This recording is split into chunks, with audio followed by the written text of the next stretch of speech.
umunsi umwe umukobwa basohokanye bari ku mazi. Wewe ninde uguhamagaye? Uwo ni umugabo wanjye w'ikigo ryitwa Oswari. Yararebye abona umuntu wamagaye umugore abona ni boss we. Yemara kumenya ko umugore twari kumwe ari umugore boss wanjye nagize ubwoba. Mitandakira kongera guhura n'uwo mugore. Umugabo isi yongera yarikira kongera guhura n'uriya mugore akimara kumenya ko ari umugore wa boss we. Nk'umuntu udashaka kwirukanwa mu kazi wese uko amera. Hari nimero yamuhamagaye ya Purifa ari mu rugo ari kumwe n'umugore n'umwana. Bite Samiri? Ni njyewe Natasha. Umugore wa boss we yaramuhamagaye. Musore yaramaze iminsi amukwepa adashaka guhura nawe.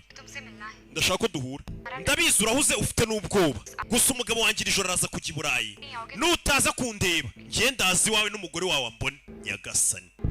Ibazo ninja ukubwira ati nutaza kundeba ndazi wawe n'umugore wawe none hambone n'ibyaca bimenye. Umugabo icyo yakoze nta kindi hese ajya kureba umugore wa boss we.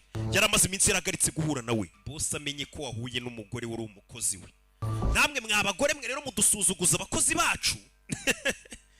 Uzi ko umugabo wawe ari boss uri kujya mu bakozi be hagashya hakagurumana. Bisa abakozi bacu bazatwubaha gute? Barakwereka umusore gize naramagara. Kumba amagara bari bamuziritse umunwa. Nyagasani. Iyi filime ushobora kuyireba yose ku buntu. Ugiye muri Google kandikamo ngo oshakurfilms.com. Ukajya kuri iyi website ya Oshakur Films usangaho n'izindi nyinshi ku buntu.